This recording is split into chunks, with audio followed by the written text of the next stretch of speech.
UAPs, unidentified anomalous phenomena. Are they extraterrestrial, interdimensional, time travelers in origin, or are they simply a result of top-secret military black projects, false flag alien invasion psyop, drones, or other human-made aircraft? Join UFO historian Don Ecker, MUFON State Director for New York Chris DePerno, retired veteran pilot Commander Cobra, and well-esteemed host and researcher Martin Willis as they discuss the latest news and topics regarding UAPs with a no-holds-barred approach on UAP Crossfire.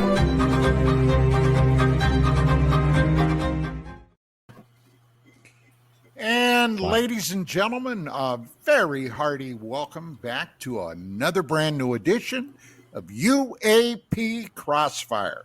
And tonight, joining us as per usual, in the upper left-hand corner, Mr. Chris DePerno, the MUFON State Director for New York. In the center, excellent, Mr. Martin Willis, who has his UFO podcast, and to his immediate, well, my immediate right, Commander Cobra, and all the good stuff he brings. Now, tonight, we have a special guest that is joining us, is promises to take this show in a number of directions. Dr. John Brandenburg, physicist and honest to Pete, no kidding, a real rocket scientist.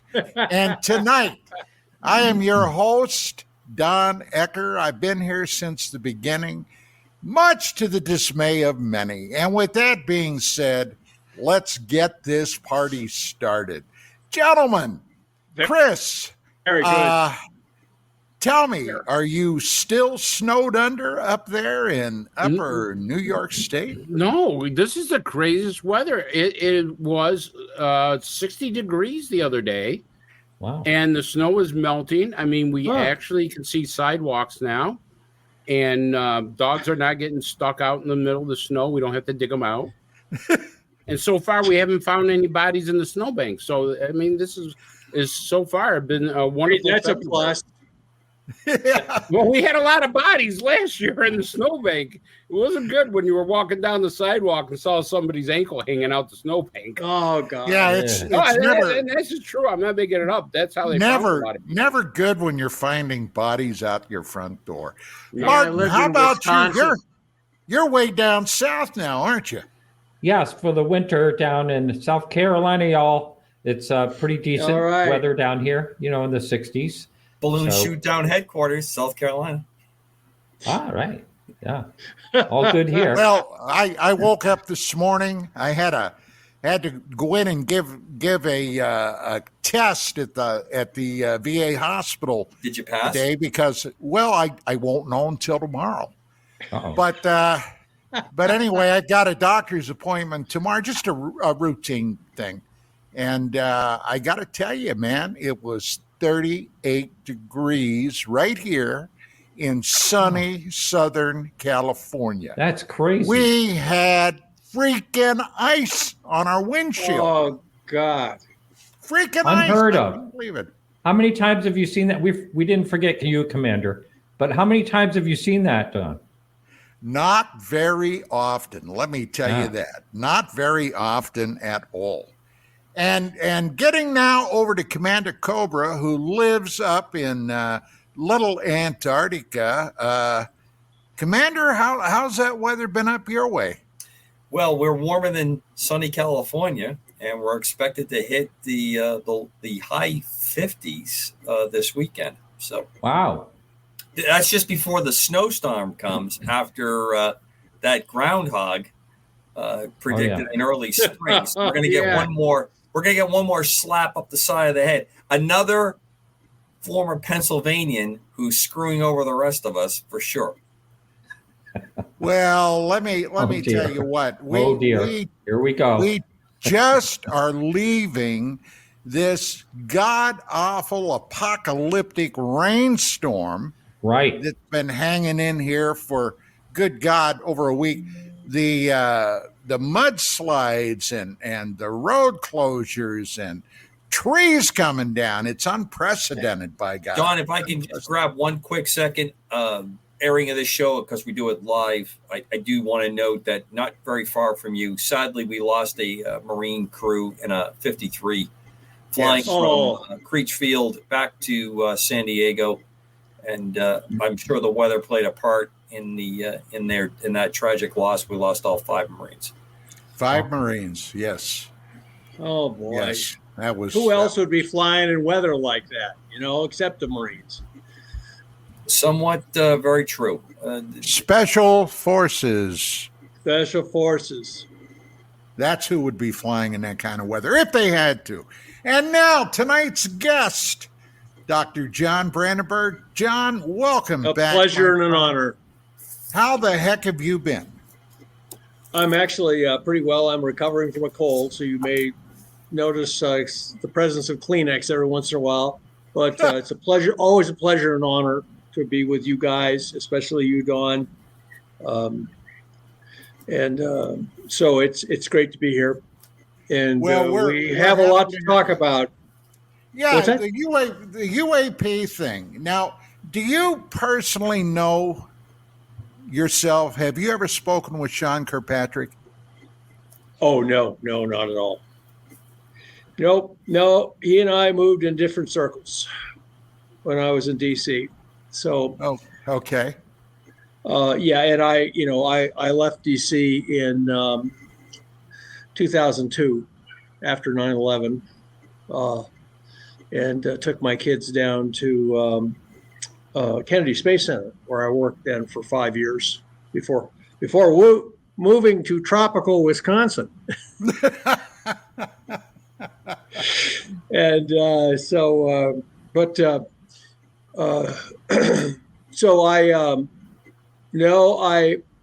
I know people who were much deeper.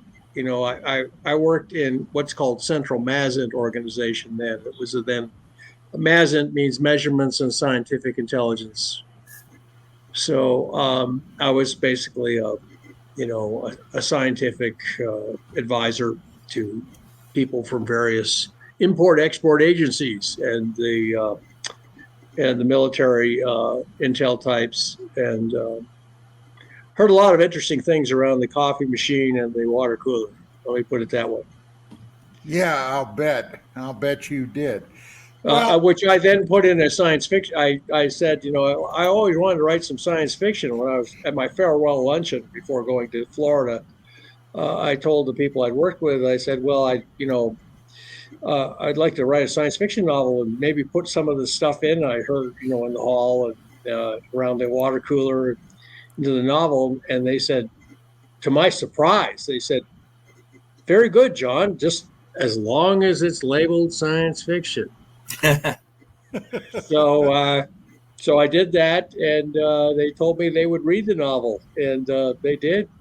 So they told me, several of them said they really liked it. Was that Morningside Pass? Morningstar Pass. I had two gorgeous women as the main characters, along with some rough, tough special forces types. I wonder where I got the inspiration for them, John. No idea.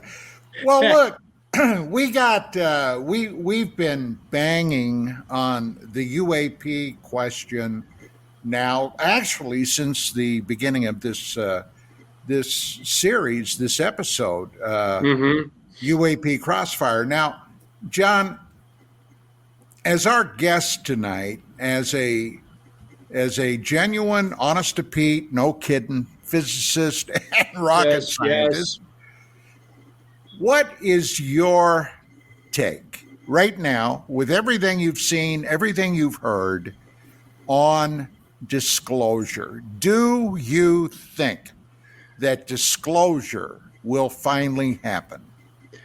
Yes, I do believe that. And there's an added complication that I've become aware of, or at least I've heard intimations of, is that various people will be highly annoyed with the human race if we undergo disclosure.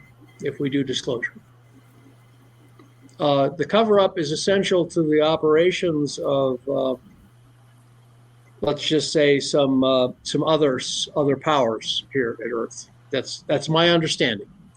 Can you elaborate Can you elaborate with that, Dr. I will elaborate in just a minute. I will say that I am aware that there are powerful factions within the U.S. government who are moving towards disclosure, that I believe are centered in the CIA, the Navy, the DIA, and other foreign intelligence agencies are actually moving toward disclosure.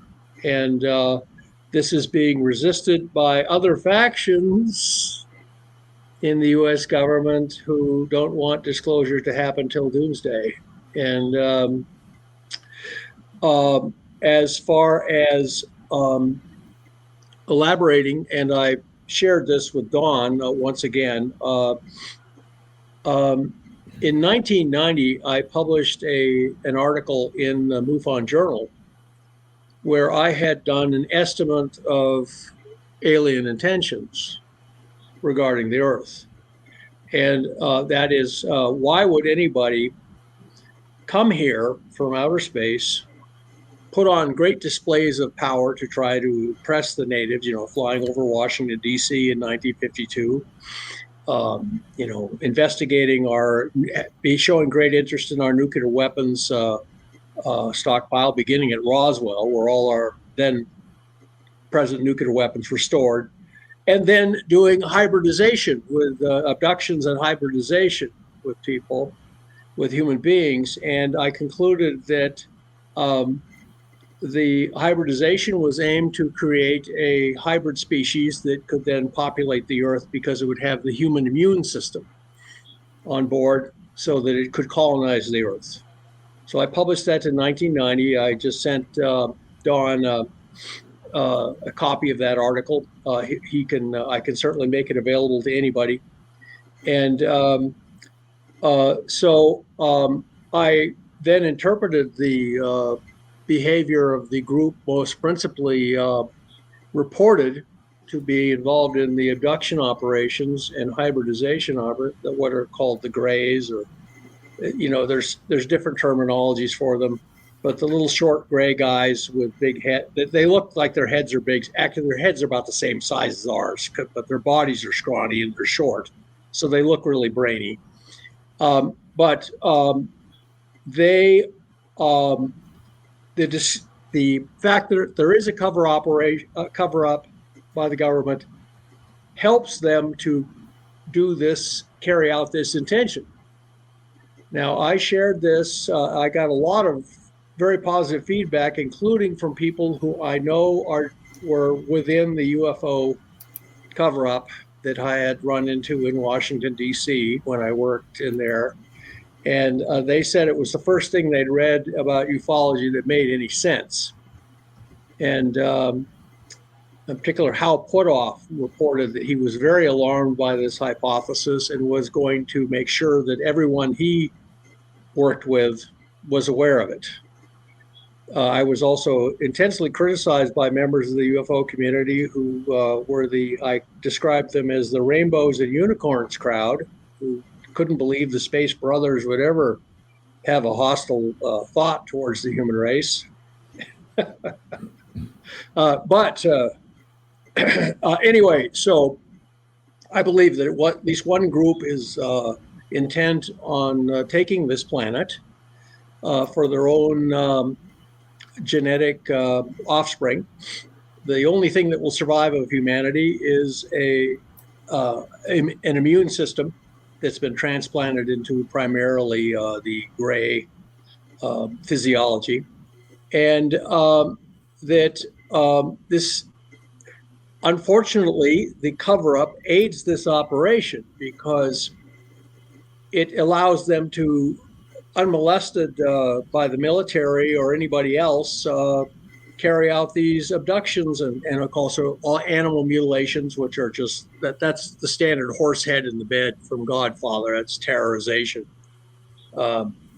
There was a number of incidents in Kosovo between the Albanians and the Yugoslavs, where the Serbs rather, where there was a lot of animal mutilations and women being abducted and raped and stuff like this. But it had nothing to do with aliens from outer space. No, it was the Serbs and the Kosovos trading acts of terror and intimidation. They would basically pin a note to the mutilated animal saying, "You're next," And now, one reason that disclosure may be being held up is because the U.S. government is afraid that we ending the cover-up may be viewed as a hostile act by some of the species who are operating here at Earth. And I will so I've sort of answered your question. I can speak to other issues of what I call to Don. I tell Don, I know what the big picture is, Don. I know what the big picture is now. Well, it's pretty scary, to be honest with you. Oh, it's fundamentally scary. And some people just completely reject it. They said, oh, no, that can't be true. That can't be true. And I said, yes, it is. It's just like when they've had those plans, they picked up intercepts from the Japanese fleet moving across the Pacific 3 days before Pearl Harbor, and they were sitting there in Pearl Harbor. And they looked at all the intelligence on the table, and somebody said, nah, they would never attack us here at Pearl Harbor. The Japanese would never do anything that crazy. What you're describing is almost like an alien invasion. Because it is. Oh, it is. Yeah. It's a war of the worlds scenario. But if you read Sun Tzu, and you guys have all read it, there's two great works on war. There's one, Sun Tzu, which was done in ancient China, and the best way to win a war is without any fighting at all. You just intimidate your opponents and razzle-dazzle them with psychological things and methods, and finally he surrenders without firing a shot or slinging an arrow at you. And that's also the cheapest way of war. Very cheap. Do you compared to von Clausewitz, who says great outcomes require great battles, because he was dealing with Napoleon, not ancient China. Dr. Brandenburg. Yes. Do you believe all the countries know this, or just the United States? Oh, I believe the British and the Israelis are very cognizant of this. So I think that they are actually, those are two of the intelligence organizations that are moving to try and end the cover-up. Wouldn't it be in our best interest to get this out to the American people or the British people or whatever country knows about this? I mean, yes. It basically sounds like a thing out of the X-Files where, somebody is saying, well, we'll just work with these people, and if they want to conquer the United world, they conquer the world. One guy I told this to accused me of being a racist. He says, because you're against alien hybridization. I said, these people are more related to insects than human beings physiologically that are much different.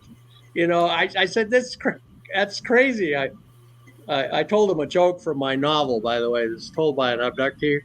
She's the blonde on the cover. She discovers she's an alien abductee, but she gets over it finally. She just wants revenge now.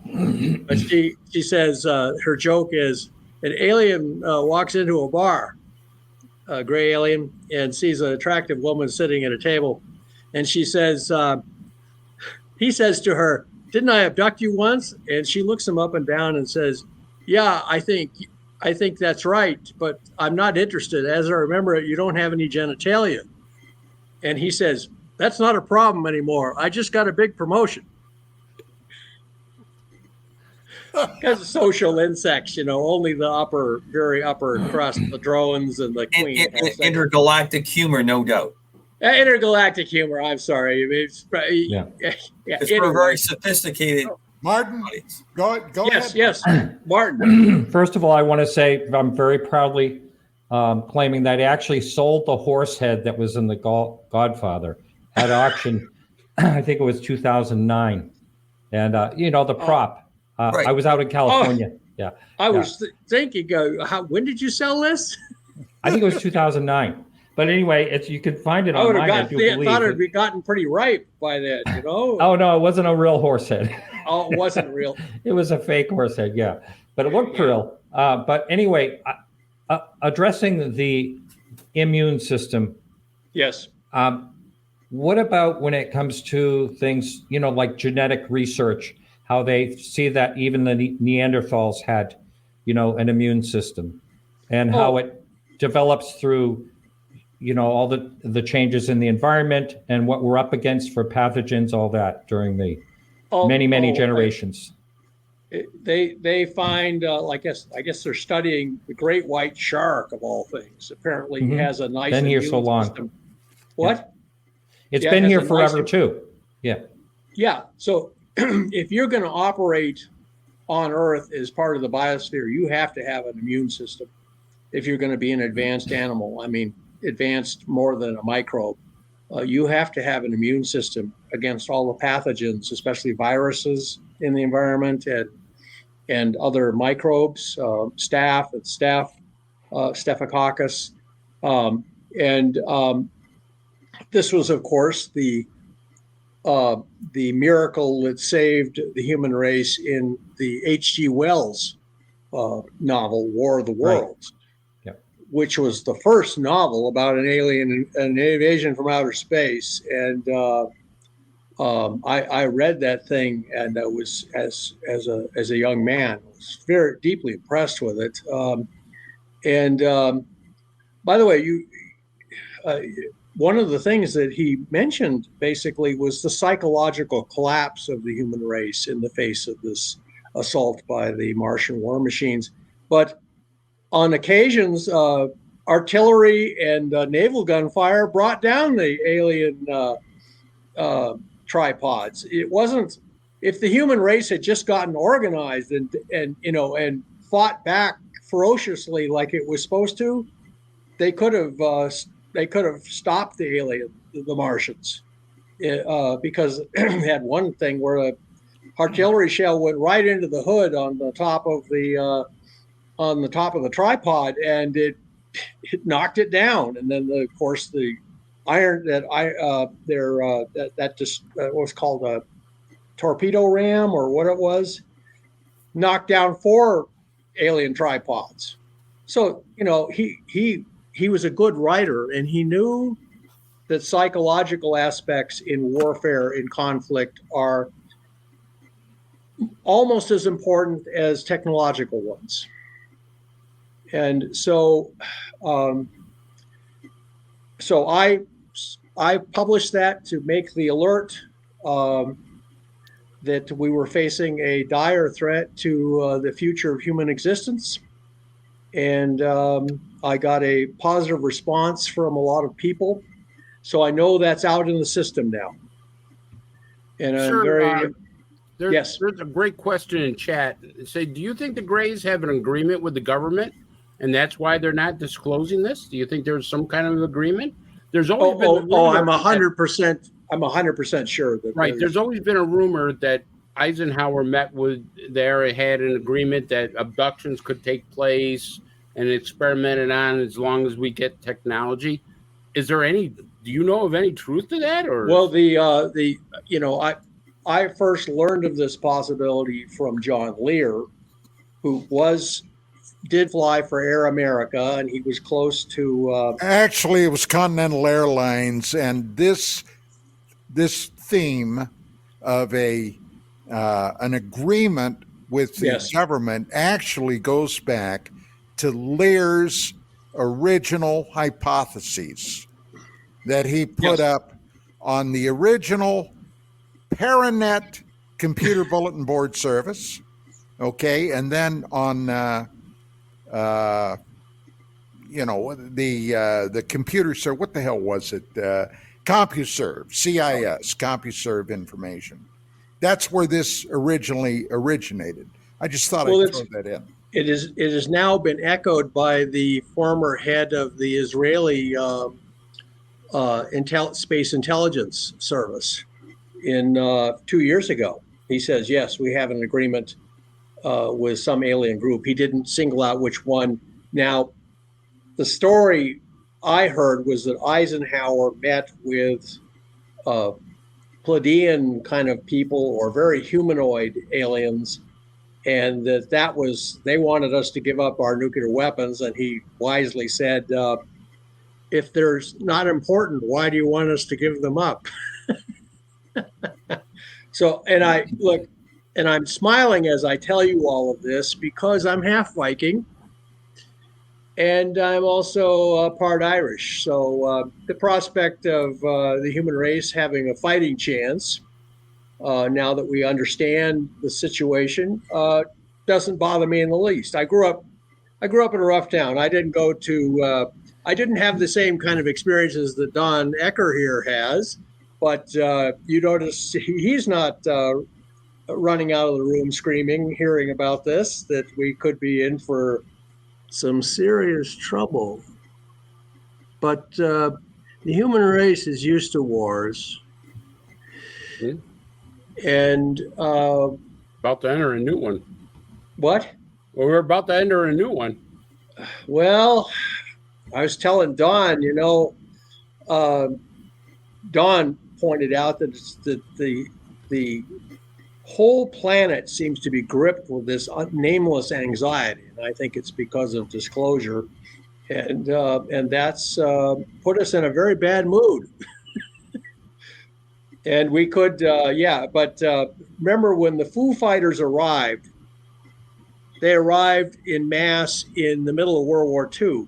And can you imagine them approaching a planet thinking that maybe they could accomplish a peaceful takeover, which is the cheapest way of war, and watching, the Russian front and the front in Normandy and, watching all of that and thinking, oh, well, we better wait till things calm down. And then, and they did.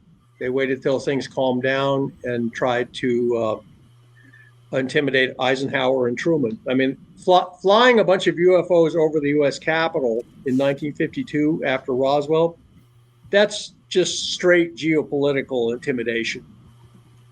The Russians used to fly jet fighters over Berlin all the time to create sonic booms and rattle everyone's windows just to display power.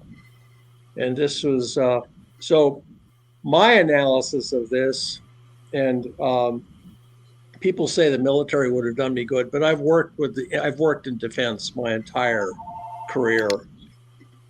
Get that, would you? So I'm just, so anyway, Funny. I'll shut up now and let you guys respond.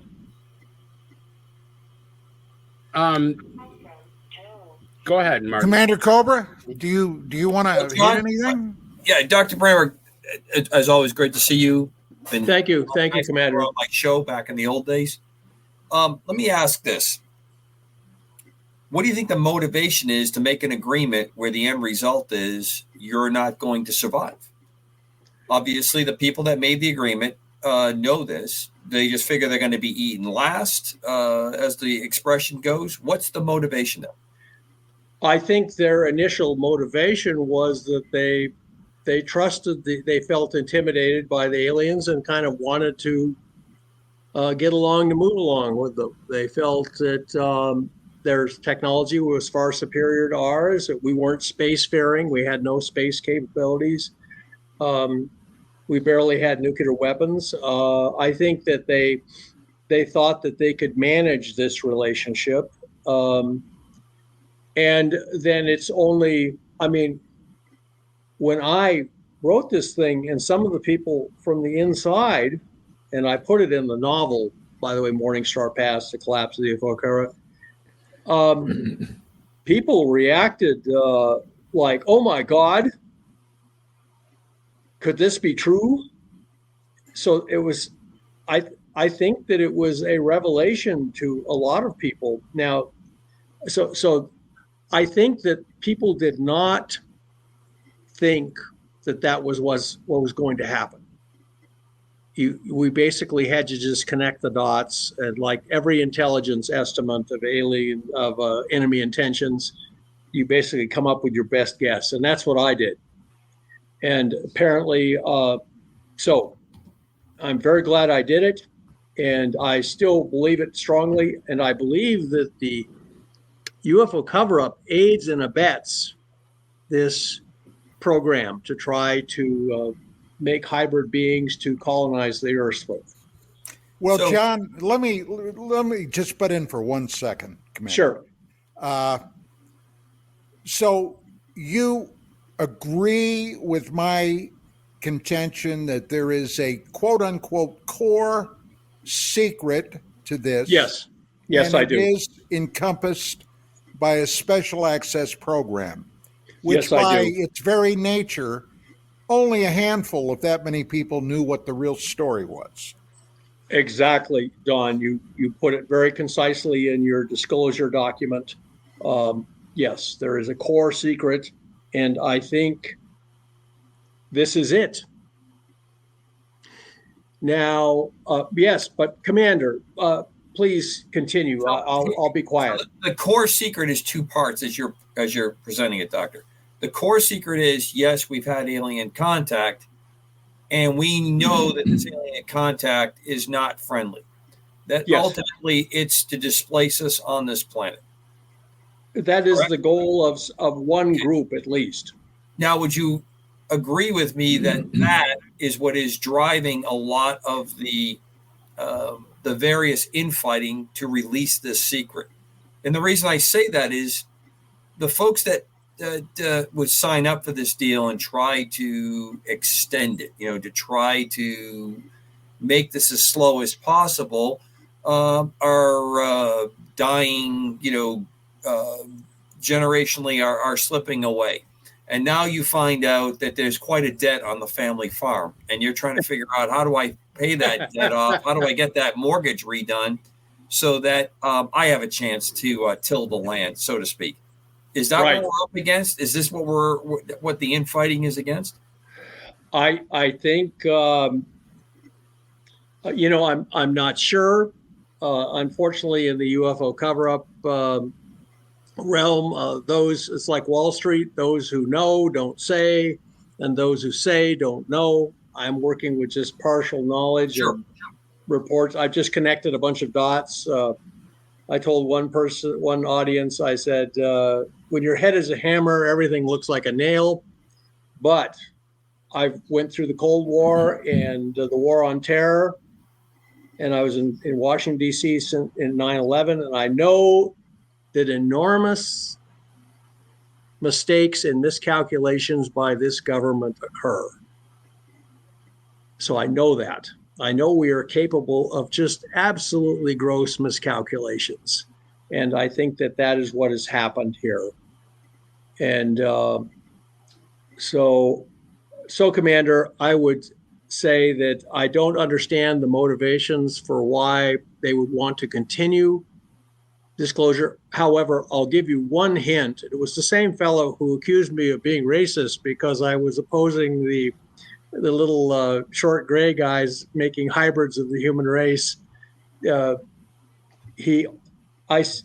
said, well, that they could view disclosure as a hostile act and have threatened the little group of unelected officials with war if we end the UFO cover-up. And he said, well, then we shouldn't end the cover-up. And I said, if we end the cover-up, we have a fighting chance. And he didn't like that. He was a pacifist. And he also said, and I pointed out to him, I said, if we end the cover-up, it is the aliens' choice to have a war. We can't retreat 20 light years from them. It is their option. If they want to leave, they can leave, and this whole crisis will end. But if they stay, we'll have to fight it. Okay, last point I want to make, and well understood as you put it. Two parts. Part one is what's the reckoning for the rest of the human race when we find out that part of the human race has entered into such a bargain. What kind of anger reckoning? And I'm part Irish as well, and I can tell you. Good, you're part Irish.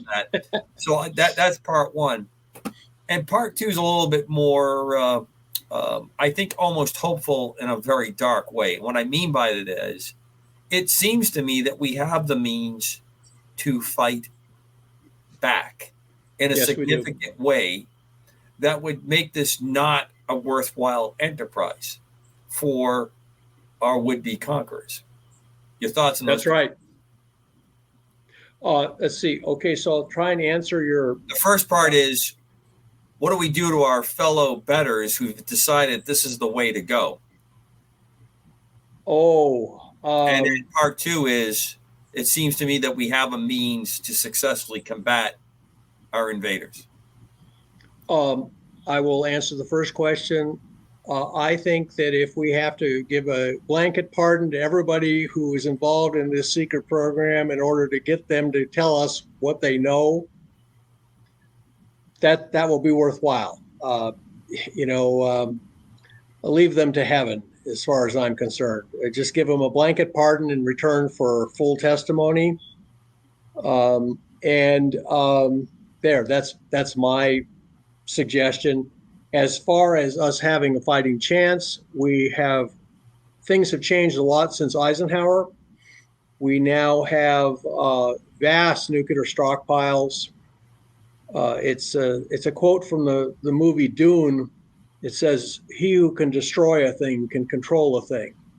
If the aliens try to invade and it turns into a nuclear war, the Earth will end up being a radioactive frozen wasteland. It'll be useless to them, and we'll take a lot of them with us. I don't care what your spacecraft is made out of. If it gets hit with a tactical nuclear weapon on the end of a Sidewinder, it's dead. But here's the thing, is that we've recovered a lot of technologies and reversed engineer it. We also have apparently friendly ETs out there. So here's what I think. We have a fighting chance if disclosure happens and the Greys react hostilely to that. We've therefore forced them out of their nice preferred Sun Tzu mode. They have to fight now. And they know the human race can be very ferocious. So particularly if we're cornered, but also if they could take this place with acceptable level of casualties by just an out and out war, and without it turning into an interstellar war with the surrounding powers, other powers out there, they would have done it. So I think the combination of there's a combination of factors. In fact, I believe the Earth solar system is Luxembourg. Luxembourg is it's in the Ardennes, and it's stuck between Germany, Belgium, and France. Why has Luxembourg always survived? Because anytime anyone tried to move on Luxembourg, the other two powers would combine against it. And there would be a general war.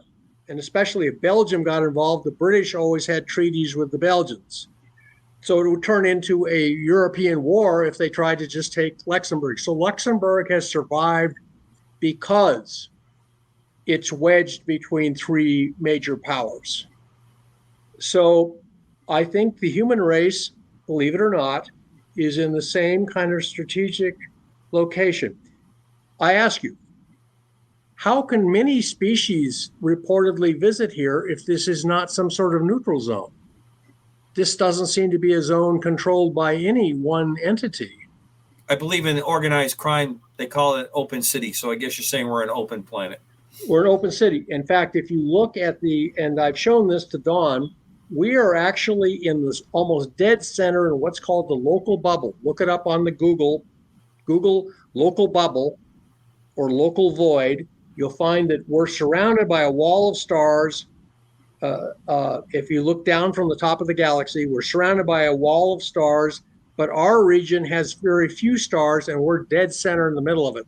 We own Boardwalk and Park Place, as it turns out, in the great cosmic monopoly game. So the reason many people visit us, and we seem so much, and we get so many visitors, is because we're in the center of a neutral zone, apparently, in space. And that means if one entity tries to control this place, other entities will oppose it, just like Luxembourg has survived, because it's in the center of three powers. And in fact, you can't take Luxembourg without risking a general European war. That's why Luxembourg succeeded. And Bastogne, by the way, center of the Battle of the Bulge, is right on the border with Belgium and Luxembourg, to show you how strategic it was. So I believe that we have friends out there, or at least people who don't want the Greys dominating this place. We have a lot of recovered technologies now, and we have enough nuclear weapons. According to Philip Corso, we assembled enormous nuclear stockpiles in both the Soviet Union and the United States, precisely to deter an alien invasion during the Cold War. And I believe Martin, yes. You had something. Martin, yes. Yeah, sorry. Yeah. Well, a couple of things. First of all, anyone that ever talks about the Greys, they say they're very drone-like, no emotion, yes. They're just very, could be like the worker bees type of situation. They look like an insectoid society. And then, the other thing is, it seems to me that your theory, or whatever you want to call it, you're really pushing human thoughts, human terms on something we have no idea how they think, what their societies are like, if there are warring factions, if they're conquering factions. I mean, we're only going by human terms the way we think that a human would do, but that doesn't necessarily mean that something else can evolve elsewhere and be, thinking the same way we are and being aggressive and warring like we are and tribal. So I just wonder where you're coming up with all these ideas. You seem pretty assured as if they're fact, but I just, I want to find out where you're coming up with all this. And before you do, John, before Yes. you answer, I've got to make an observation here. And this is something, gentlemen, that I've thought about, for as long as I've been involved in this research. If you take a look back through all of known human history, the explorers, the people that have gone out searching for new lands, new markets. I mean, much of it was developed because of commerce.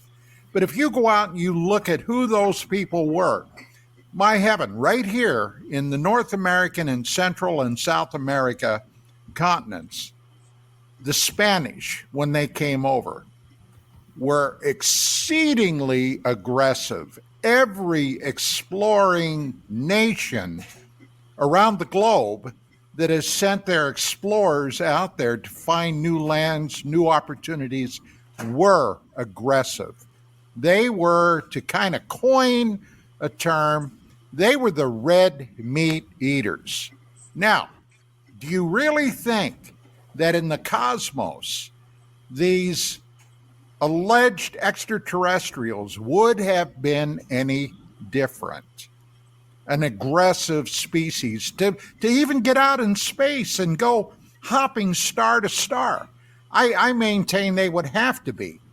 They would have to be an aggressive species. And John, go ahead. Oh, well, actually, I would prefer, I would like Martin, or your name is spelled Martian. Yeah, that was a total glitch. I don't know how that happened. But since you're from Mars, it's a cry Martin, for attention. That's what it is. That's what exactly. I prefer that Martian responds first. Call him Marvin. Marvin the Martian. I really think what's happening here is he's trolling you just a bit, Doctor, about Mars with the Martian routine. I think that's. I just wanted to see. Actually, I just wanted to see if anyone would catch it. That's really what. Honest to God, that's all it was. Yeah. Well, I'm a Mars guy, you know. Yeah. Oh, I had that in mind. Yes, I have to say. So we call that Freudian in my 2 hours of undergraduate psychology. Very good. Yeah. So did someone just point a question at me of somehow? Yes, we did. Don asked you, well, if anybody's going to go charging out in outer space, they sound like already a kind of red meat eater kind of characters, you know, to go out into space in the first place. Well, not necessarily. You know, there's a great quote from an astrophysicist, Jeffrey Bennett. He was on my show years ago, and he basically said that, you know, any society that can get through the bottleneck of technology without blowing themselves up will travel the stars. It's more about exploring. It doesn't necessarily mean exploring for whatever it is that they may need, which, of course, that could be it too. You know, I mean, I'm saying it could be that they're here for red meat or, you know, other things like energy sources and things like that. But it seems like the universe is full of energy sources. I imagine they wouldn't have to come to this place in particular for that. And, you know, we are unusual in, you know, some people think that we're very rare, that we're the blue marble, but it is possible, you know, that there's up to 40 billion Earth-like planets in our galaxy alone. I agree. So, you know, I don't know if I answered your question or anything, well, but Martin, I'm going to jump on real quick with something you just said there. If we use Don's North America, South America, Central America kind of example, we had Viking explorations that were a very assertive, but not a very inflammatory group of people. They made settlements. They looked around. They harvested things that they wanted. We know that the Chinese were on the West Coast and extending pretty far down. There's pretty good proof that we had Egyptian or that part of the world explorers that had gone into parts of South and Central America.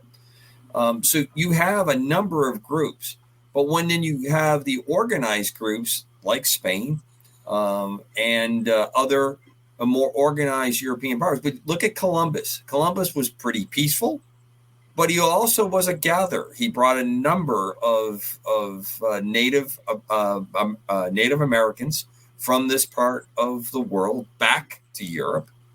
And then you had the organized explorations that started on all sides, to include Asia as well as Europe, coming to this part of the world.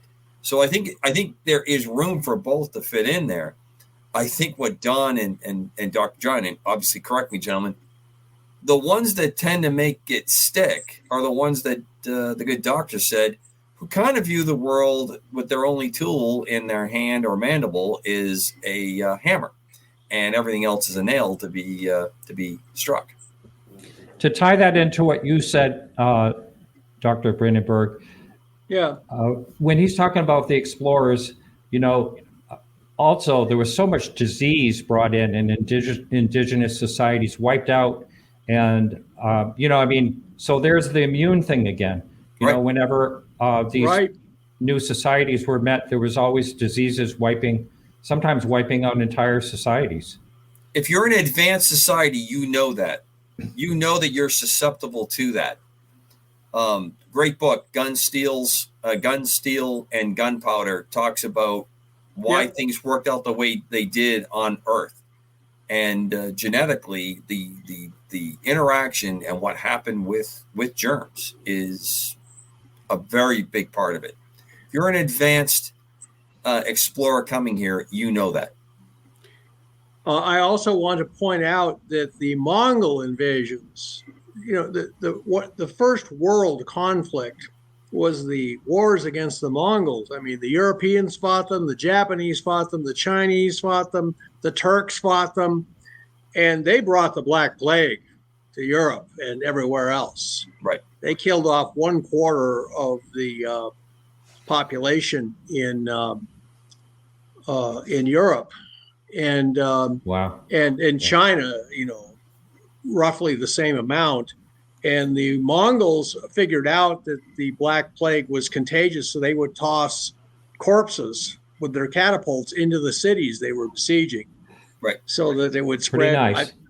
Hey, Genghis Khan, here's an example of a culture that is completely non-Western, but their motivation is the same: territory, good stuff. So, step people Dr. and all that. Brandenburg, Dr. Brandenburg, I want to bring you back to what you said about the intelligence communities wanting to bring out disclosure. And Yes. Here's what I've seen. I've seen that Tim Burchett, Congressman Tim Burchett, great guy, has publicly come out and said that the intelligence communities are trying to hide this. They're giving so much problems with Schumer having to withdraw that part of the bill. Right. So the intelligence communities are actually fighting against that, the disclosure part, at least from what Tim Burchett has said, what other people have said as far as disclosure. And Arrow, I just watched a video, but Arrow with Kirkpatrick has explained that there's no such thing as aliens. There's no proof of it. And he really stabbed Arrow right in the heart. Now, I know that's a ridiculous statement, but this is what he said. And we know better. I mean, come on. But the idea is that he literally stabbed the organization that he was head of, basically stabbed them right in the back. And, well, by the way, Chris, after we go to break, when we come back, we'll play that video that you want to show. The thing I want to ask Dr. Brandenburg, yes. What side is the good side? And what side is the non-disclosure side? Who's fighting with who? Well, we're not dealing with a bunch of Boy Scouts on either side, really. And my belief is, in fact, the one of the other factions that wants disclosure is the big aerospace defense, the military industrial complex. They see the chance for a space military buildup with trillions of dollars changing hands. But at the same time, if it's necessary, it's necessary. We have to become a honey badger in the universe, I believe, to survive. I'm sorry. And I mean, look at, and Martin, to go back to how can we interpret other cultures who have completely different ways of thinking and stuff like this? Well, look at soldier ants. They wage organized warfare, especially against termites. The termites have soldier termites, and the ants have soldier ants, and they engage in wars of survival and mutually assured destruction. And so, armed organized conflict is not unique to the human race. I mean, people watch Jane Goodall, bless her heart, went to Africa, and she had these nice grants from the National Geographic Society, and she started studying the chimps. And then after she kept reporting, oh, they're really nice to each other. And then after a year, she figured out, oh no, they're killing each other. And different tribes of chimps would actually raid the tribe that was kind of hanging around her encampment for the free bananas. And there was a very high murder rate among the chimps. And then on nights of the full moon, there would be battles between her chimps and the other chimps in neighboring tribes. And she tried to report this to her sponsors. And they said, oh, you can't publish that. Our grant money will dry up. Well, I know we're getting ready to go on break. I don't know if we have any time left. We got about 1 minute. Okay, just quickly on that. I understand what you're saying. Sure. When something evolves, it needs to survive the food source or whatever it needs. But let's just say that we have an advanced society that is way beyond what we can imagine. They survived by not killing each other. I would imagine maybe they did in their past, but I would think if they're evolved enough to be traveling the stars and doing what they're doing, then maybe they evolved societal ways that means not harming each other. Maybe. But do we get included in that contract, Martin? Are we worthy to not be served up for dinner? Yeah. Are we their food source? That's a good point. Are they looking at us like a prime rib? Well, gentlemen, hold that thought until we Hold come that back. thought. Ladies and gentlemen, this is UAP. I get to respond to Crossfire. Martian here after the break. Okay. I better change my name. Martian. It's always tonight, Martian. Dr. John Martian. Brandenburg. And we'll be back, so stick around.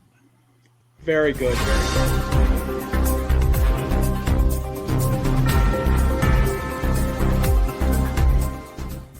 Hey members, the new KGRA DB app is now available on iOS and Android devices.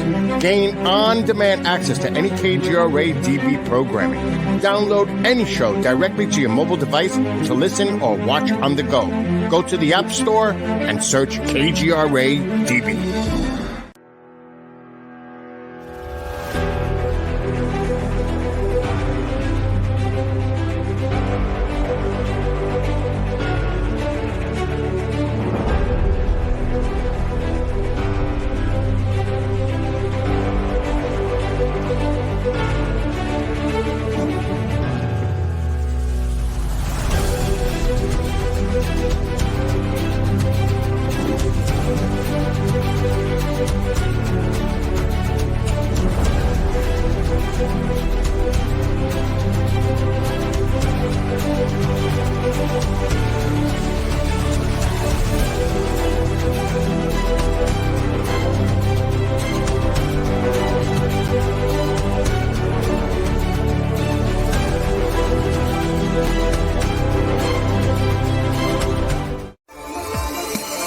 You're listening to the KGRA Digital Broadcasting Network.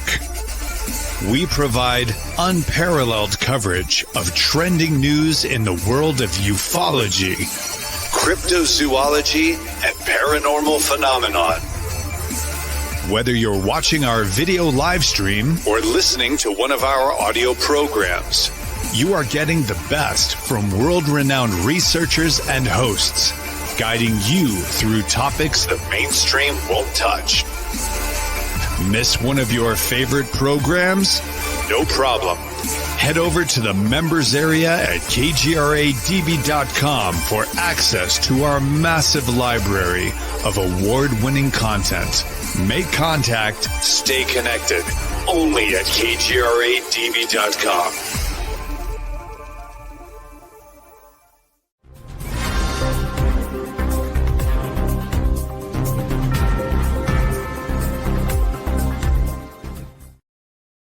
And here we are back, and somebody had Almost all of us. Yeah. Yeah. Well, our guest is gone. Is Martian here? Abducted. Martian is here. My God, Okay. John, I thought they abducted you or something. Yeah, I thought the aliens came in and grabbed you, John. Well, I got a Pleiadian princess in the bedroom. She wants I to see. Oh, boy. after this show. Braggart. Well, I mean, I'm pretty sure my well, wife anyway, is you can not read, from this by the way. planet as well. And Chris has been talking that his wife's definitely an alien. So you're not unique in that. I was married to an alien for a while. She was actually a registered alien from Malaysia. She was Chinese, and yeah, got two great kids out of it. And but I am a survivor of hand-to-hand combat with the Chinese people. And I actually used Sun Tzu during my divorce. I told my lawyer, he said, he's never seen anybody use such unconventional tactics in a divorce. And I realized, Sun Tzu, never do what your enemy expects. And so I started advising him from Sun Tzu, and the poor thing. Anyway, I ended up having to get custody of both kids from her and raise them myself. So, but that's John, TMI, yes. Buddy, TMI. TMI. What's too much information. Too much. I'm sorry. Okay. Yeah, too much information. Yeah, I've been around. That's okay. We like you. So yeah. Okay, now Martian, Mr. Martian. No, read that again, would you? Yeah. Oh, okay. It's Martin. Yeah. Hey, doesn't make any difference. It's still Mars there. And, you know what they say, Martin? The internet, my friend, it's forever. It's forever. It's true. Yeah. Now, I am full of the joy of battle because I see how we can win this thing. I wrote a trilogy of novels about the collapse of the UFO cover-up, the UFO war, and finally the big final battles up on the moon and near the moon, where it instead of nice Sun Tzu without a shot being fired, oh no, the Greys get in a knockdown, drag out with the human race. And here's the analogy I use, by the way. The American colonies, when the revolution started, they knew from the French and Indian Wars that the British Army could be defeated. They had seen it happen. They also knew that it took 2 weeks to sail from Virginia to Britain, but it took 2 months to sail from Britain to Virginia. And you lose half your troops and most of your horses on the way over, and half of your supplies would spoil. They knew also that Great Britain had a lot of enemies. It wasn't just them. So they thought if we make this war last long enough, the Brits will not be able to support logistically across the Atlantic the size of an army they need to conquer this place. And they also knew the British could be defeated. They'd seen British armies routed in the wilderness. And they also knew that they hung on long enough, this would turn into a world war. And that's exactly what happened. By the time the Revolutionary War ended, Britain was at war with Spain, the Netherlands, and the French. They were having battles all over the ocean. They were broke. They were broke too. Oh my God. And the British populace started rebelling, and the Parliament, which had been formerly the bunch of the King's toadies, revolted. And like when they lost their second army at Yorktown, Lord North, who'd been the prime minister, said he exclaimed, "Oh my God, it's over. We've lost 2 armies." Yep. So, yeah, they lost Burgoyne's army and Cornwallis's army. And I'd like to flip the coin on what Martin said. You know, Martin, I have to say that, you know, you would think that advanced civilizations would come to more better terms of being peace, but that's not always the case from what Dr. Brandenburg has written, because there may be warlike or hostile entities out there, because from what you've written about Mars, Dr. Brandenburg, yes, there were 2 nuclear airbursts. Am I correct on that? Yes, yes, you are right. Correct. There's a good possibility, because of the way it was just done, from what you wrote, that it was somebody else that probably nuked Mars and destroyed the planet. These were airbursts, apparently by hydrogen bombs as big as the Empire State Building, dropped from space. There's no reason anybody would launch them into space to have them fall down. You just set them off on the ground. If you wanted to destroy yourself, no, they were destroyed by somebody else. And whoever destroyed the people on Mars wanted to make sure that Mars could never recover. Now, wasn't Mars a thriving planet at one time, sir? Yes, they had it was an oxygen, Earth-like planet with They an had ocean. water. Yes, much One of the water evidence like that Earth. you found rust, correct? And Yes, you can't have rust. without oxygen. If you look at pictures of Earth from space over the Sahara Desert or even the American Southwest, you see they're bright red. Australia, bright red. Look at pictures from space of the Sahara. It's bright red. It's because of the high oxygen content in the Earth's atmosphere oxidizes the iron to the highest oxidation state, which is called hematite. It's named after the same thing as blood pigment. Iron likes oxygen. So Mars had an ocean, and it also had, and if you look on Wikipedia under Mars ocean theory, I'm reference number 1. I discovered that ocean. And you know why NASA never gives me credit? Why is that, sir? Because I started talking about Cydonia and the face on Mars and the dead civilization there. And they say, well, if we mention Brandenburg in the same, which, the Mars ocean is now considered a reality, the past Mars ocean. Look it up on Wikipedia. Mars ocean theory, I'm reference number 1. I presented the first paper in 1986 at a conference in DC to 1,000 Mars scientists. They never give me any credit because Mars research is a business, my friends. It's not a science. It's a business. So I got a few, if the others don't mind, I got a few pictures here. Could you explain to the listeners about these pictures? Sure. So this one here, you show, from what I understand, these are yours. You show where these two nuclear explosions are. Can you explain this? The biggest nuclear explosion was apparently to the northwest of Cydonia Mensa. Now, the winds on Mars are actually cyclonic winds, just like on Earth. That means the weather comes downwind. So all of the fallout and the most powerful shock waves, plus the fact that since they detonated over the ocean, tidal waves as tall as 100-story buildings then hit the coast where the face on Mars at Cydonia Mensa is. There's a second archaeological site, which I discovered and have published at a place called Galaxis Chaos. The smaller nuclear explosion was to the northwest of that. So the explosion sites where, by the way, there is trinitite glass, etched glass. Correct. The nuclear weapons were like a million megatons each. It didn't matter if there was an ocean there. They just blew the ocean away. They blew all the atmosphere away. And you think, why would anybody indulge in such complete overkill on a planet? And I think, well, why did Genghis Khan make pyramids of heads when he would take a city that resisted him?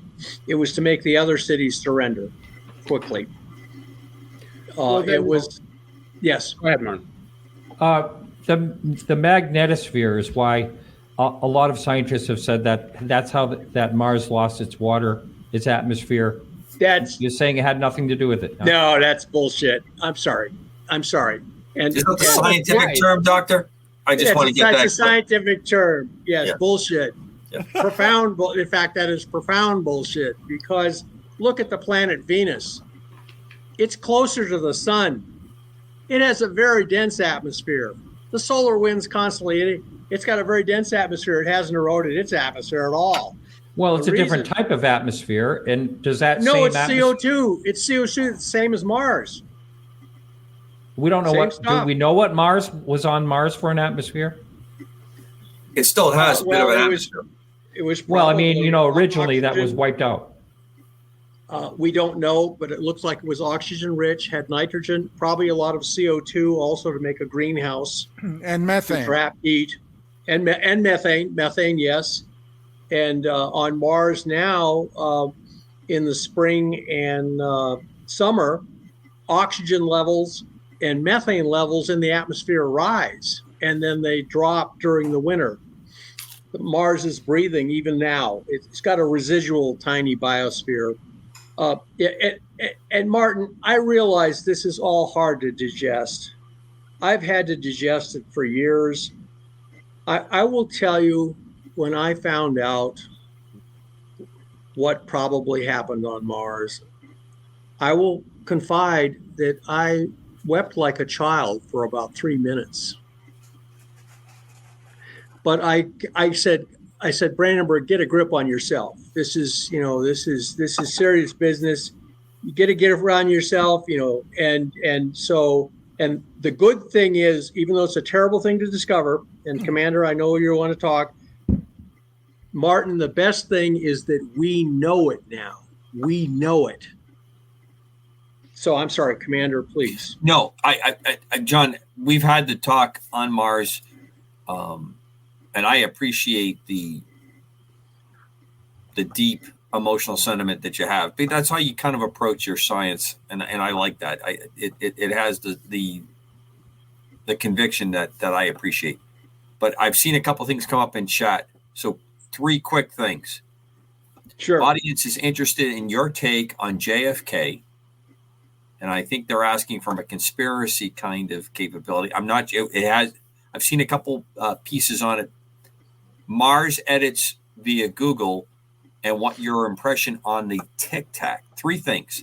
The Tic Tac that was seen about 10 years ago now, off the coast of California, and was seen by Commander Fravor and the battle group. Yes.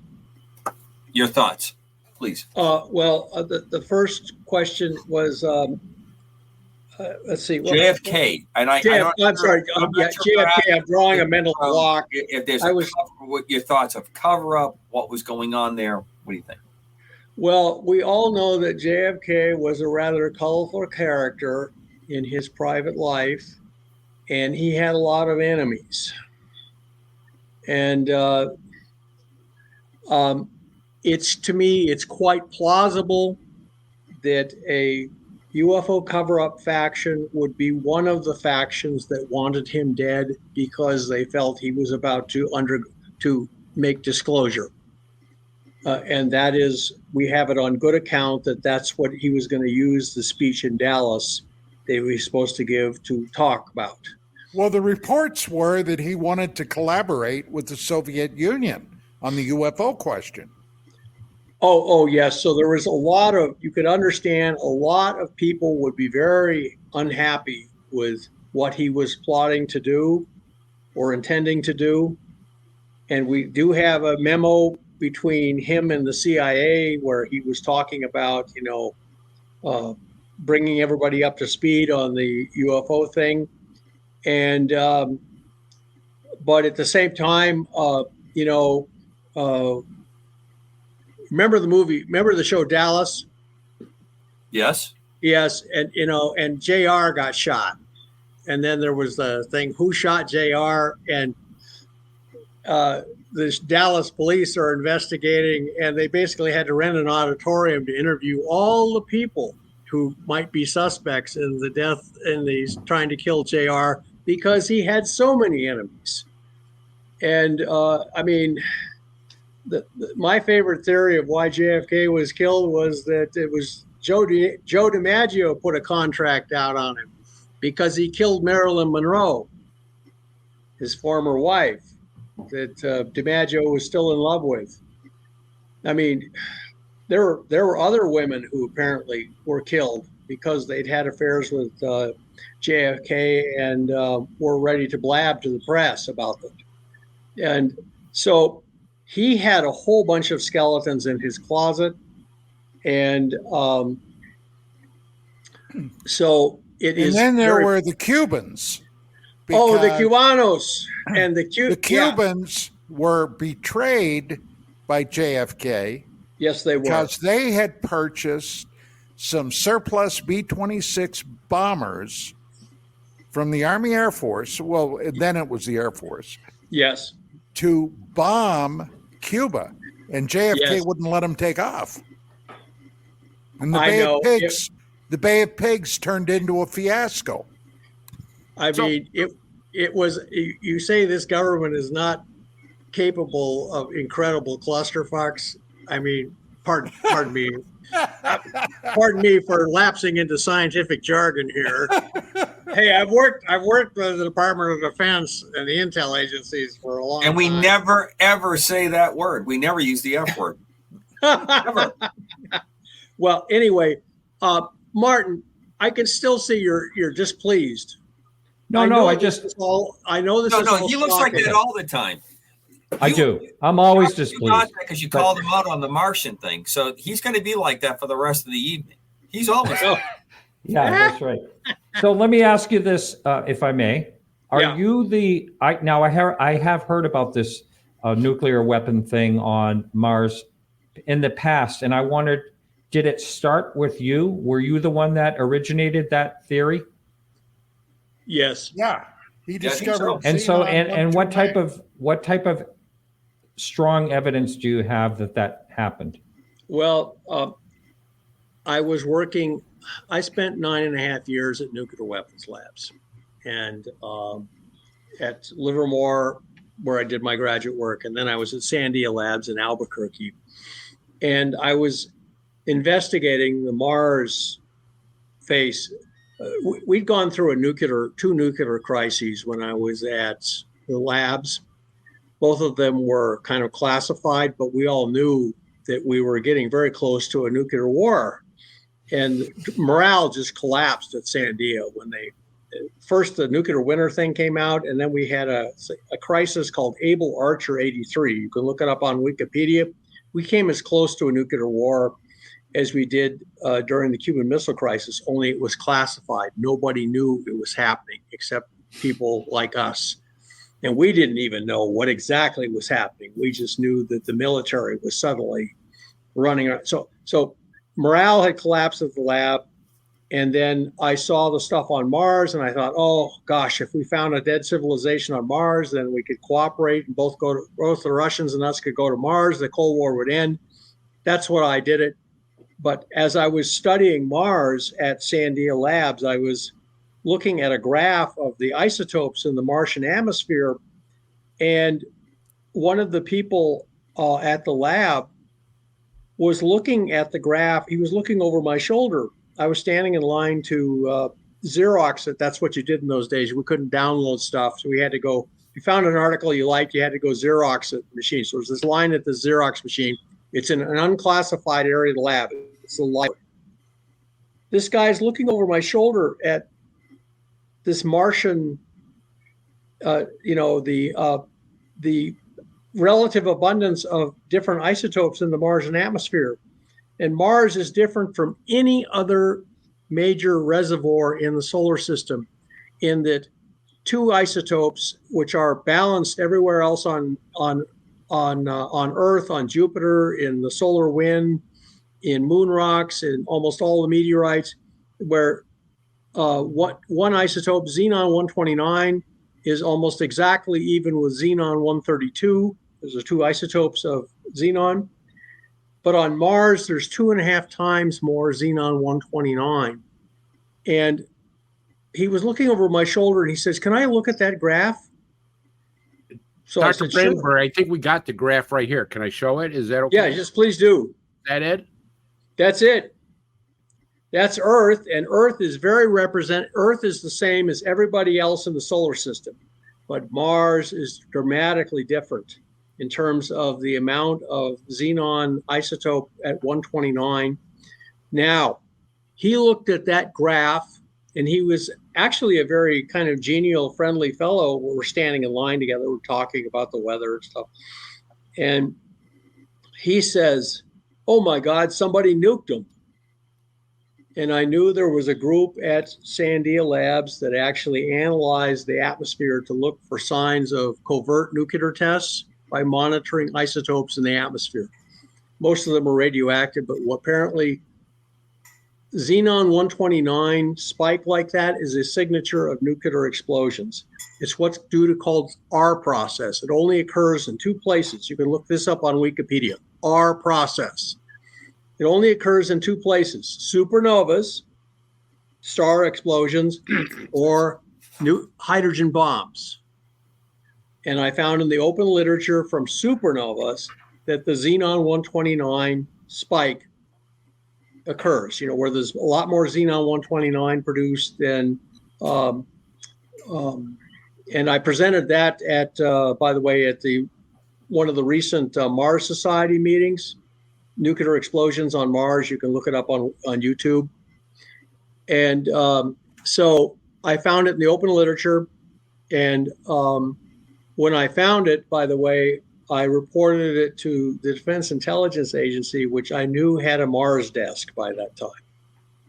I knew they had a Mars desk. So I called up the person I knew was at the Mars desk, and they sent over somebody and listened to my whole thing about why there was nuclear explosions on Mars. The guy took a lot of notes. It was very serious. He says, I said, what do I do? That I found this, and I mean, I was working with a high security clearance at the time. And I said, what do I do? And he said, we'll get back to you. And I thought, oh, brother, that'll,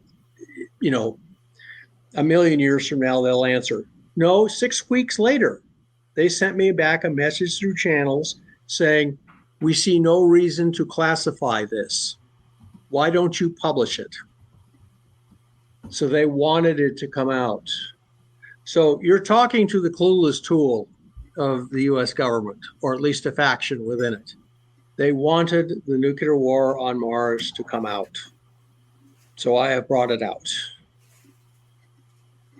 So wouldn't you say there's a theory that if somebody nuked Mars, the hybridization product is just a different type of war? They said, well, look, we really screwed up this planet Mars.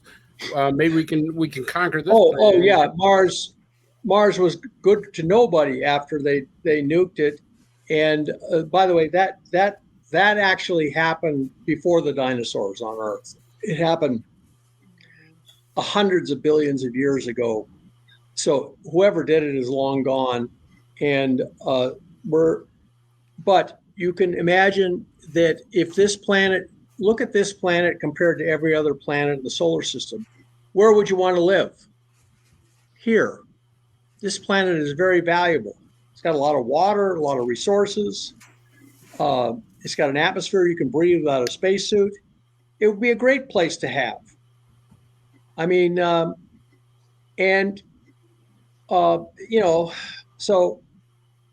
but if you tell people, okay, and this is what Corso said in his book, The Day After Roswell, he said basically the United States and the Soviet Union basically wired the house we live in with dynamite and told the bank, you want to foreclose on this house?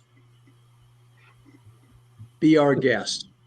Come in and have a cup of coffee before I pull the trigger, I hit the detonator on this thing. If you have so many nuclear weapons that no one can take this place without it becoming a radioactive wasteland, then it's useless. So this is actually a deterrence against alien invasion, in the words of Corso. And I believe that was probably true because the nuclear stockpiles had so much overkill. One person told me, he said they can make the rubble jump on every major city on Earth 10 times, 10 times. The first one reduces it to rubble, and then you make the rubble jump 10 times. They have much more nuclear weapons than they need to destroy the Earth, that it makes no sense that they would just keep making them. And but they did. And so there was basically an under the table agreement, apparently between the Soviet Union and the United States, that we can, as it says in Dune, who can destroy a thing can control a thing.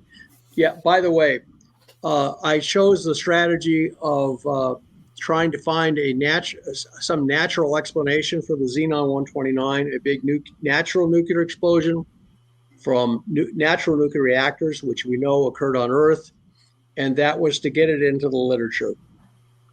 I almost half believed it myself, but people told me, oh no, the xenon, it doesn't produce a lot of xenon 129. You have to have a reactor.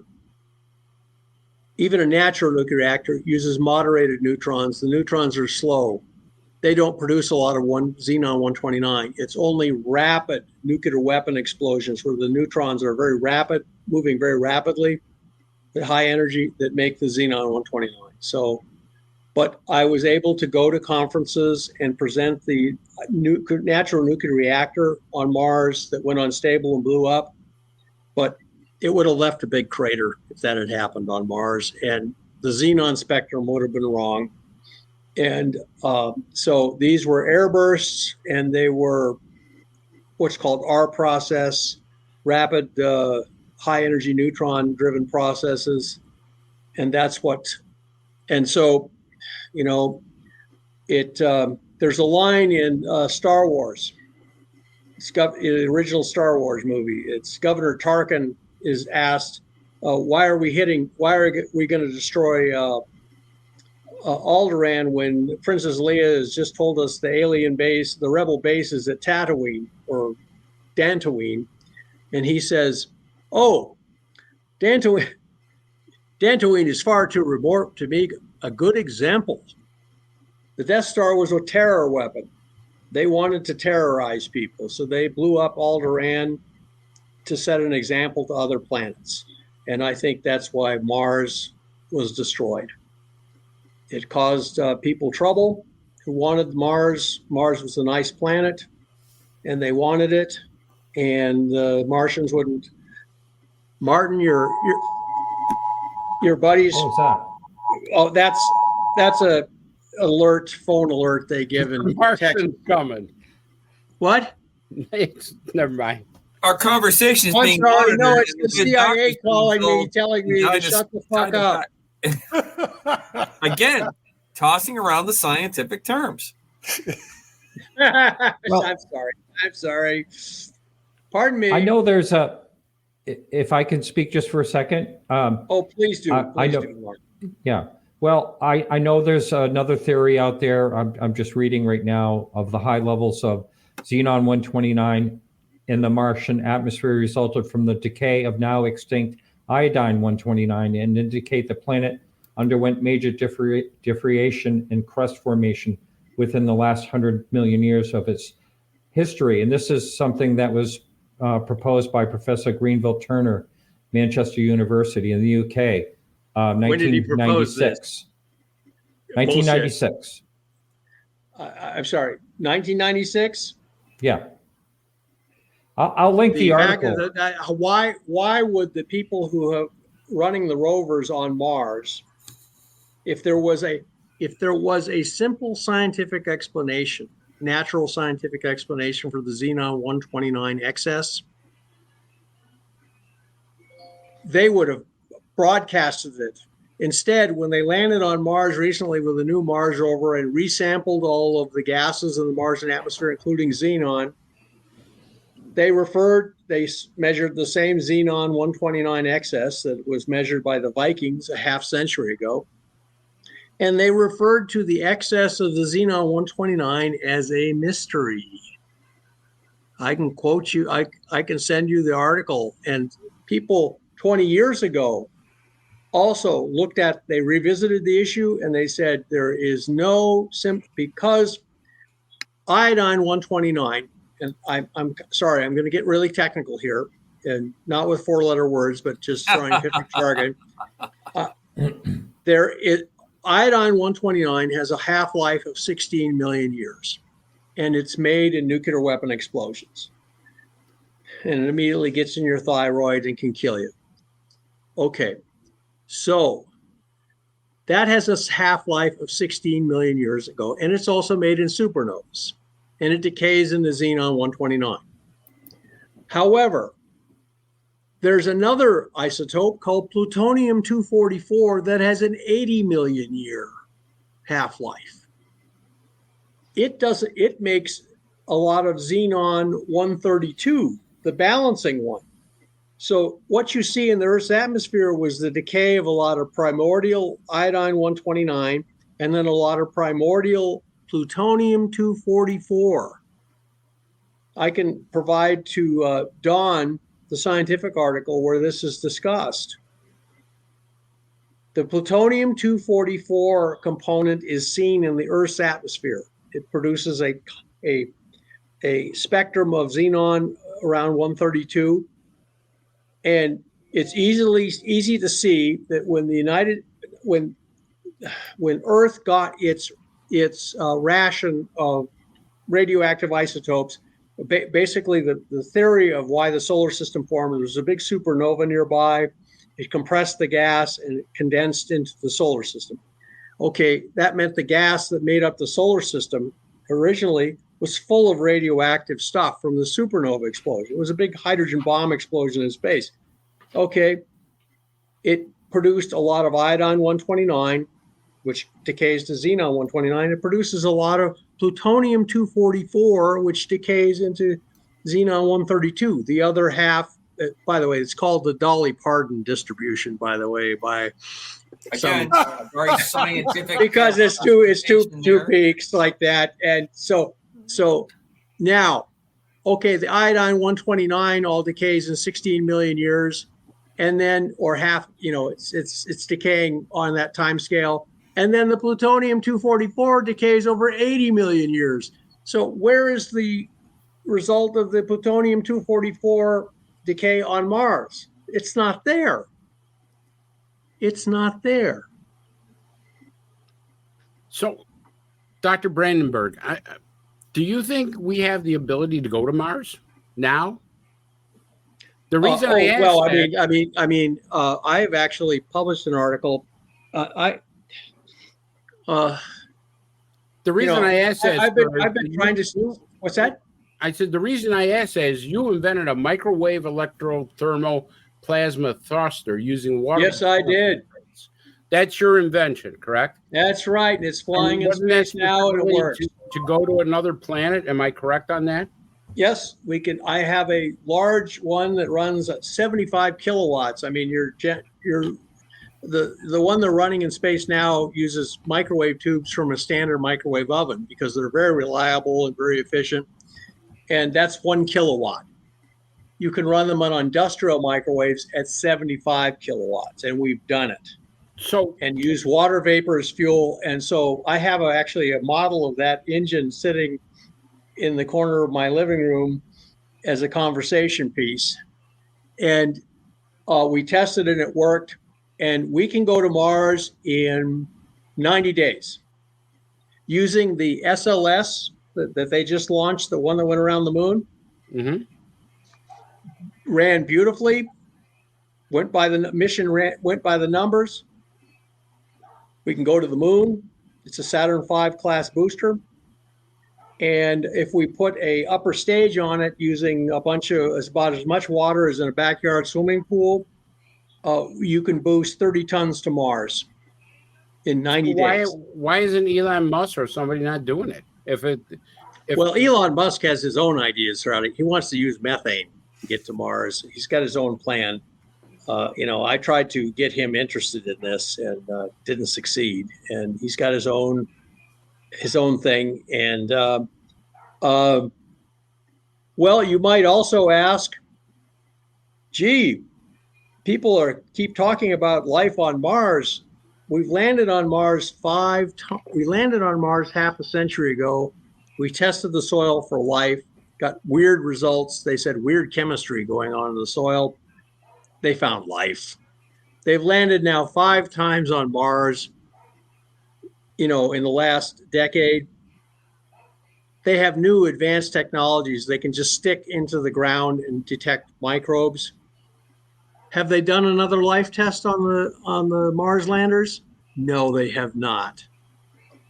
Because NASA knows what they'll see. They'll see life in the Martian soil, and once you find life on Mars, life is in the stars. I'm sorry. Your government is engaged in not only a UFO cover-up, but a Mars cover-up. The Mars bone is connected to the UFO bone. The UFO bone goes. So if the Mars bone goes, the UFO bone goes. And if, in the words of one of the characters in my book, if the UFO bone goes, the head of this government will fall off. Okay, I've been pretty quiet during this. Yes, you have, Don. Yes, you have, Don. I'm going to be. And I've got a question, John, for you and for everybody for that matter. My very dear, very late friend, Zachariah Sitchin, passed away a number of years ago.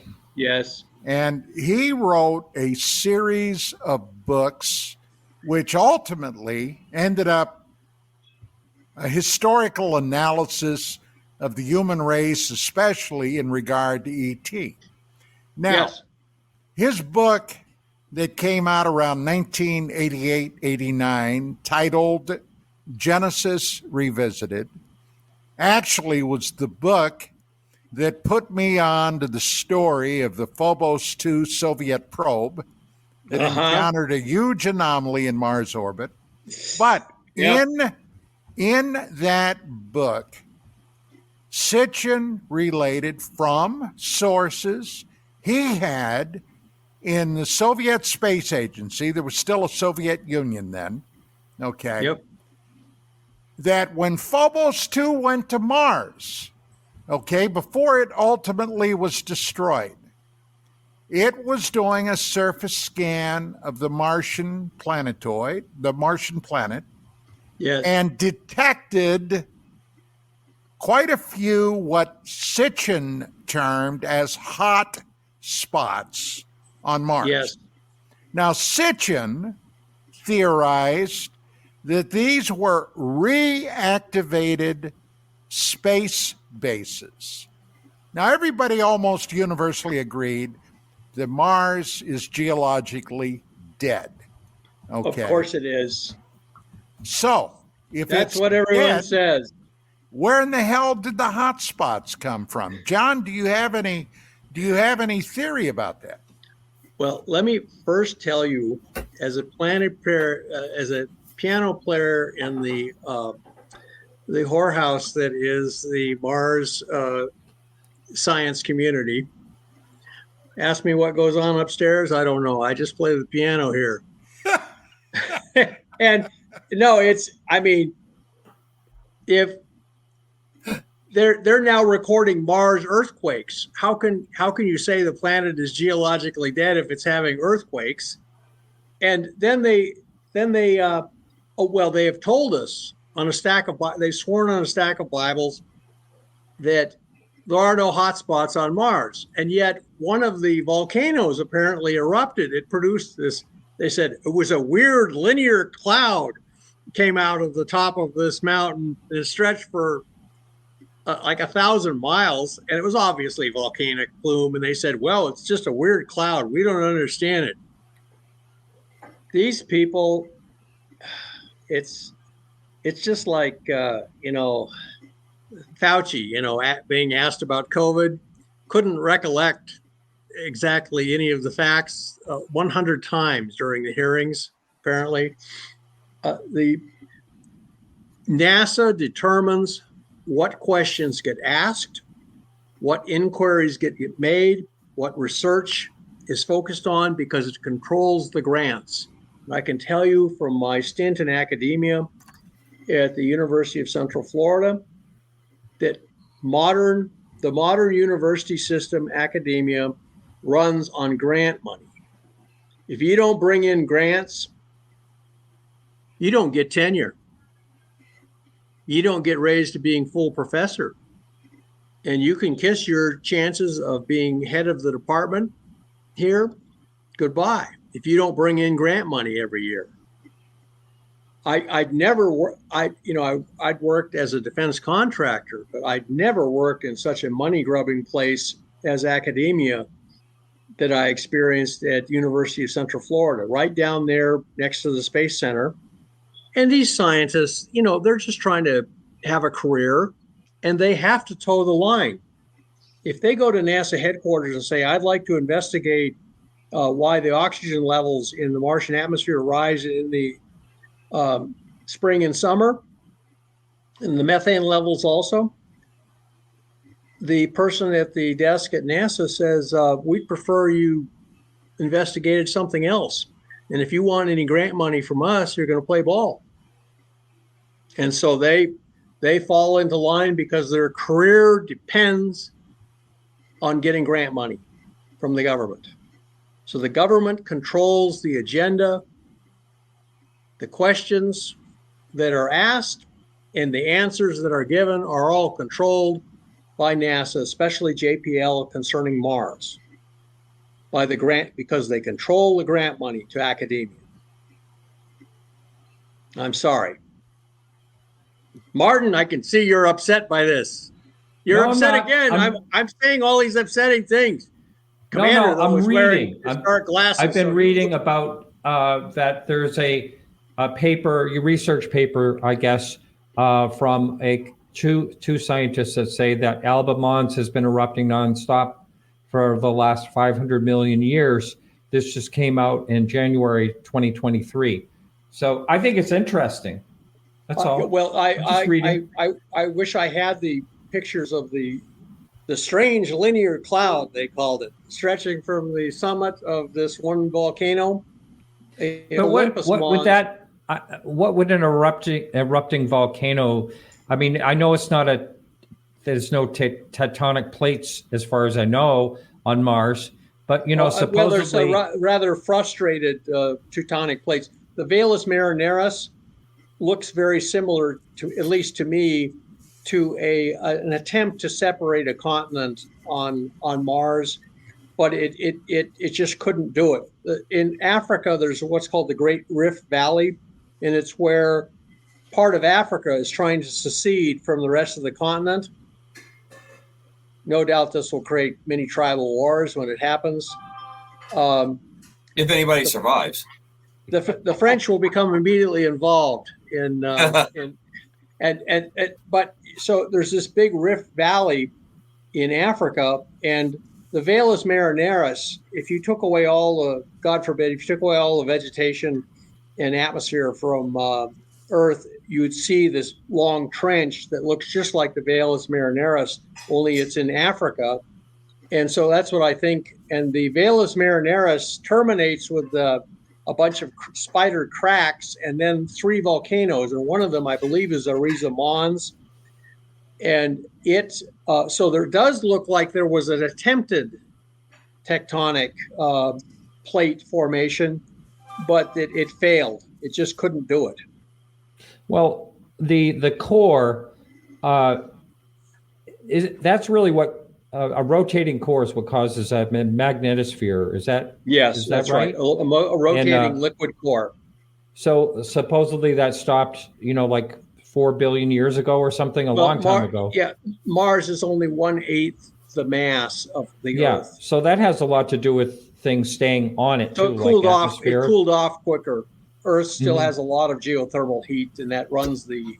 But Martin, you must also understand that when the solar wind hits the Martian atmosphere, as does at Venus, there's no magnetic sphere, but it generates a dynamic magnetic field. It acts like a dynamo. Huh? And how about that actually reduces the rate of Mars erosion. They found the rate at which the Mars atmosphere is eroding, it would have only eroded about 1,000th of an Earth's atmosphere over its entire history. It's very slow. And at Venus, Venus atmosphere is obviously very dense, and it's closer to the sun. You'd think it would have eroded much more quickly, but it didn't. It's because of this dynamo effect. The solar wind hits the Martian and Venetian atmospheres, and it carries in it embedded magnetic fields, and they get concentrated. They basically form a dynamic magnetosphere at it's a little bit like when you drop water on a hot stove, and if the stove isn't that hot, it just spreads out and evaporates. But if it gets really hot, the water actually forms a vapor layer and insulates itself, and that's why you get these marvelous bubbles of water, blobs of water racing over a hot stove surface. Yeah. and not touching it. And that's what happens in nature. Nature has ways of kind of short-circuiting processes and making what's called the hovering glob of water over the hot stove kind of effect.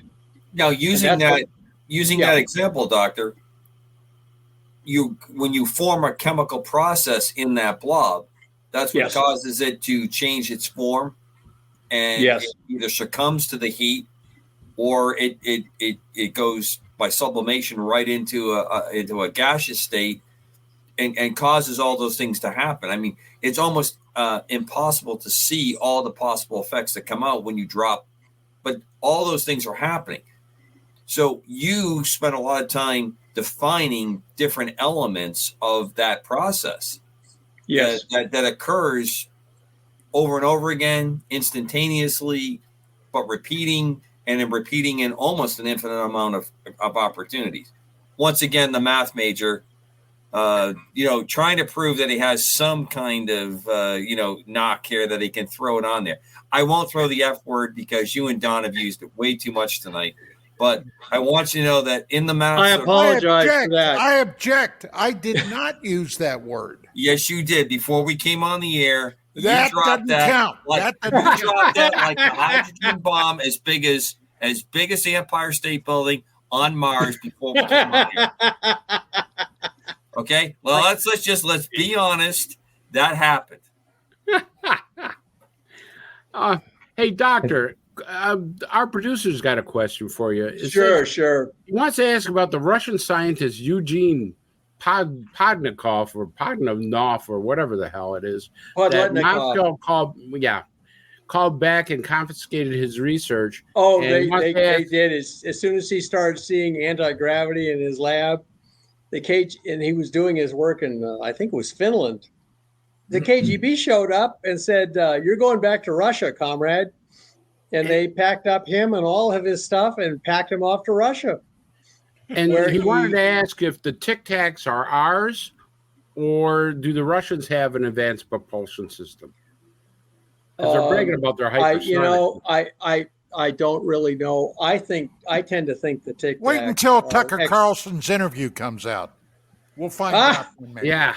Oh, by the way, wait! Before you get on that line, you almost said it, but you didn't say it. Tic Tacs. Are they ours? Are they extraterrestrial? Do you think the technology is spread across the planet if it's ours? The producer wants to know.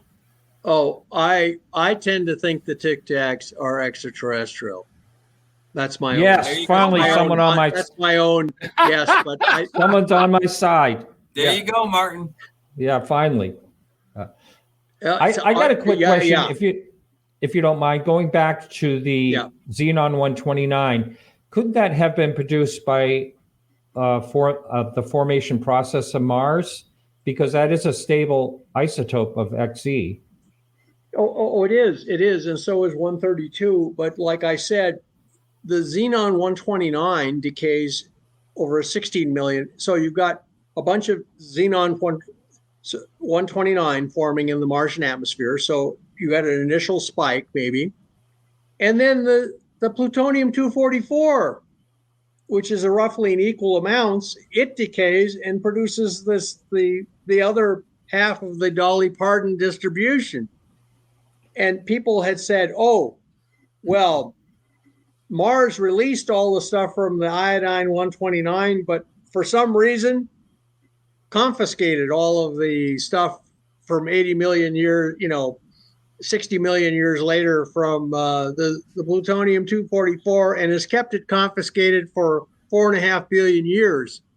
And I'm sorry, that is just not scientifically plausible. People have looked at these models of, somehow selective embargoing of releasing 129, but embargoing all of Xenon 132 from the longer-lived isotope. And they said there's nothing viable there. They just say it's a mystery. We don't know. Well, here's another thing. I know we're running out of time, so I'm just going to, and I don't want to hog the whole thing, but the problem, if there was civilizations of some kind, is that the erosion on Mars is so very, very slow.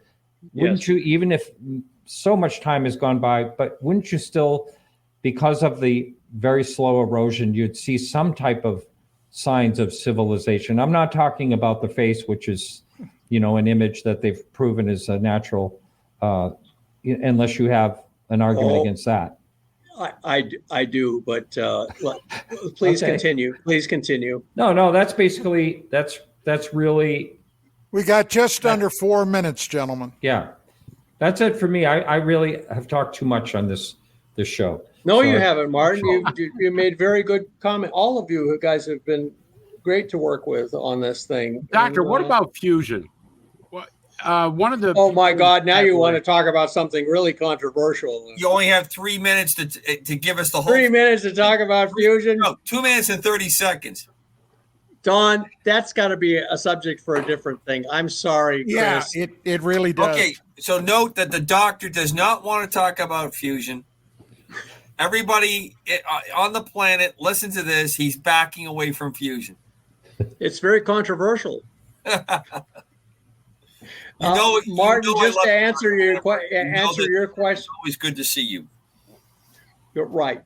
It's you guys. I really have enjoyed being on your show, and thank you for the good questions. And we're not done yet. Okay, well, let me tell you something, Martin. If you believe that they have put the face at Cydonia and the pyramid beside it, by the way, that is a dead issue. What about the photos you've seen from, I can't remember, what they call, it's not the orbiter, but it's something else. There's a lot of different pictures of that show that it's not a face, from different angles. It is a face. No one would ever manipulate that information. I mean, we could devote an entire, Don, that's another show. All right, because so I would like to show you these two shows. There's the Fusion show, and then the Martin F. Lies show, and I'm sure that night Martin will spell his name Martian again. Martian again. And Martin, I have. If you look at the book Death on Mars, I have all of the pictures. It was scandalous the way they tried to spike the face on Mars controversy. That's all I'm going to say, and it's all in the book Death on Mars. Before we jump, I do complete with frame numbers. Anyone can look up the frame numbers. I just want to jump in, Doctor. As always, great to see you. Love being with you. Thank you, Commander. Gang. But I really have to say tonight, and as always, the folks in chat were absolutely outstanding tonight. And I really very good. Thank you. Thank you, everybody. The audience put in tonight on the chat. Yeah, thank you, everyone. Well, gentlemen, we have less than a minute now. First off, John, Dr. Brandenburg, I want to thank you. I found it's been a pleasure and an honor being with you guys. An exceedingly fascinating show. As always, Chris, Martin, Commander Cobra, you guys do an outstanding job. And I want to appreciate KGRA DB and our wonderful producer, Bill Skywatcher. As always, Bill carries through. And that's about it for tonight. We will be back 1 week from this evening. And